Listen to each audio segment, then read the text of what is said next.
হে everyone, good morning. তোমরা সবাই কেমন আছো? আশা করি ভালো আছো। আমরাও অনেক অনেক ভালো আছি। তো আজকের ব্লগটা স্টার্ট করছি সকাল থেকে। এখন বাজে সকাল 6টা। তো আমার মেয়েকে যেহেতু স্কুলে নিয়ে যাব, তো ওকে আমার সাথেই তুলে দিয়েছিলাম। আমি আরও দুজনে ব্রাশ করে নিয়েছিলাম। আর আমার গলার ভয়েস শুনে বুঝতেই পারছো, গলার অবস্থা ভীষণ খারাপ। তো একেই তো এত গরম, তার ওপর গরম থেকে এসে ঠান্ডা জল খেয়ে নিই, তো তার জন্য গলার অবস্থা ভীষণ খারাপ হয়ে গেছে। আর তারপর এদিকে বসিয়ে দিয়েছি চা। আমাদের বাড়িতে কেউ দুধ চা খায় না, তো আমাদের লিকার চাই বানাতে হয়। আর একদিকে ওকে দুধ খাওয়াবো বলে তার জন্য জল গরম করছি। আর ওর দুধ দেখলেই কান্না করতে শুরু করে দেয়।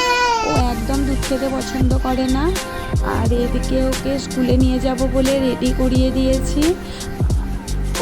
আমাদের বাড়ি থেকে স্কুলে যেতে 10 মিনিট টাইম লাগে, তো ওকে স্কুলে নিয়ে চলে গেছি। আজকে জামাই ষষ্ঠী বলে মিষ্টির দোকানে খুব ভিড়। ওকে স্কুলে দিয়ে আমরা চলে এসেছি মিষ্টির দোকানে, মিষ্টি আর দই কিনবো বলে। তো ভিড় দেখে তো একদম এই গরমের মধ্যে আবার তারপর এদিকে চলে গিয়েছিলাম বাজারে আম, আনারস আর লিচু কিনবো। তো এদিকে আম লিচু কেনা হয়ে গেছে, তো আমি শাড়ির দোকানে চলে গিয়েছিলাম। আর আমাদের পাড়াতেই এই দোকানটা। তো বোন আর আমি প্ল্যান করেছিলাম দুজনে একই শাড়ি পরবো, যেহেতু আগে থেকে কেনা হয়নি, টাইম পাইনি, তাই জন্য তো এটা কিনে নিয়েছিলাম। কোনো একটা অন্য অনুষ্ঠান পড়লে একসাথে, তো তখন পরবো, তো সেটাও তোমাদের সাথে শেয়ার করব। শাড়ির কালার দুটো একই, কিন্তু ডিজাইনটা আলাদা। তো এদিকে শাড়িও কেনা হয়ে গিয়েছিল। আর আমার মেয়েকে স্কুল থেকে আনারও টাইম হয়ে গেছে, তো ওকে স্কুল থেকে আনতে চলে গিয়েছিলাম। তো আজকে এতটাই রোদ ছিল যে বলার কথা না, ভীষণ রোদ ছিল আজকে। তো ওকে নিয়ে এসে তারপর ওকে স্নান করিয়ে দিয়েছিলাম, যেহেতু রেডি হয়ে বেরাতে হবে, জামাই ষষ্ঠী বলে কথা। তো ও এদিকে স্নান করছে, ও ব্রাশ ও স্নান করা সব কিছু একাই করে, আমাদের কাউকে করাতে দেয় না। তো এইভাবে একা একা স্নান করবে গামলার মধ্যে বসে। আর এদিকে আমাদের রেডি হয়ে গিয়েছিলাম, আর ও এদিকে স্নান করছিল। তারপর ওকে স্নান করিয়ে দিয়ে ওকেও রেডি করে দিয়েছিলাম। তারপর তোমরা আমাদের জামাই ষষ্ঠীর লুকটা দেখে জানাবে কমেন্ট করে যে আমাদেরকে কেমন লাগছে।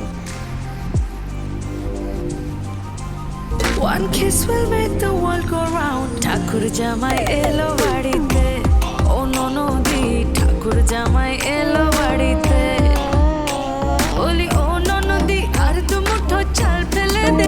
বাবা বলেই এসেছিল আগে থেকে যে তাড়াতাড়ি আসার জন্য, কিন্তু আমরা কোনো বছরই তাড়াতাড়ি যেতে পারি না। আমাদের মোটামুটি যেতে 1টা-1:30 বেজেই যায়। তো এদিকে বেরিয়ে পড়েছিলাম, আর রাস্তা দেখতেই পাচ্ছ ফাঁকা পুরো, এতই রোদ ছিল। তো এসে আমাদেরকে এদিকে জুস দিয়ে দিয়েছিল। তারপর এসেই দেখি মায়ের অলরেডি সব রান্না কমপ্লিট হয়ে গেছে। তো বাবার মা মিলে সমস্ত রান্না করেছে, আর তোমাদের সাথে মেনুটাও শেয়ার করব। আর খুব টেস্টি হয়েছিল খাবারগুলো। তো দেখো করেছিল হচ্ছে ভেটকি মাছের ফিশ ফ্রাই, আলু ভাজা, বেগুন ভাজা, আর পোস্ত দিয়ে আর বাদাম দিয়ে নোটে শাক ভাজা, করেছিল চিংড়ি মাছের কালিয়া, গলদা চিংড়ি, আর খাসির মাংস, মুরগির মাংস, মাছের মাথা দিয়ে মুগের ডাল, পমফ্রেট মাছ, পাবদা মাছ, স্যালাড ছিল।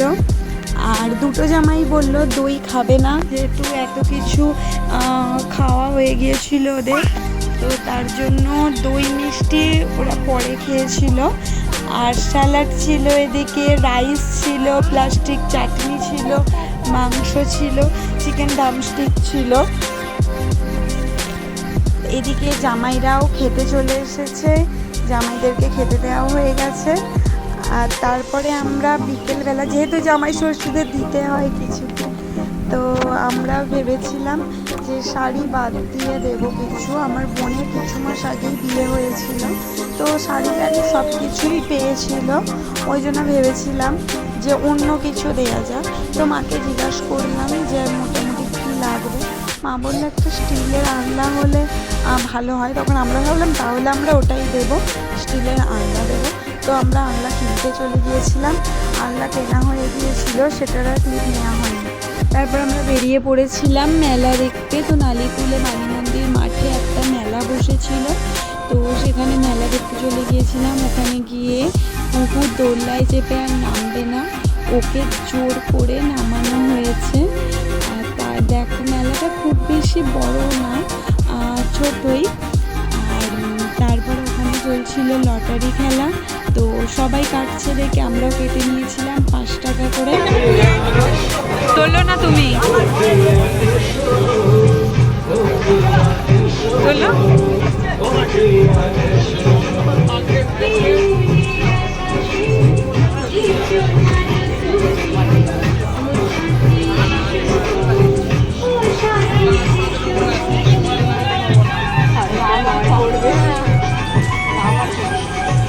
মেলা মানে আনন্দ, মেলা মানে খুশি, মেলার আনন্দ খুশি দিয়েছে কেজিএন কুপন সেন্টার। মাত্র 5 টাকার বিনিময়ে আপনার ভাগ্যটাকে পরীক্ষা করে নিন। 5 টাকা দিয়ে একটি কুপন সংগ্রহ করুন, আর প্রাইজ লাগবেই, কারণ একটি সম্পূর্ণ পুরস্কার হলেও আমাদের কেজিএন কুপন সেন্টারে 5 টাকা দিয়ে টিকিট কাটুন আর আপনার ভাগ্যটাকে পরীক্ষা করুন। মাত্র 20,000 কুপনের মধ্যে আপনার ভাগ্যকে বেছে নিন। আপনার কপালে কি আছে, বাঁকুড়ার গোল্লার না জয়পুর শালপাতা? কথাই আছে দাদা, বারবার বলি যে চাকরি চলে ব্যাটারি আর ভাগ্য চলে লটারি। লটারিতে কোনো জাতিগত বিচার নাই, এটা কি এমন একটা জিনিস দাদা, সৌভাগ্য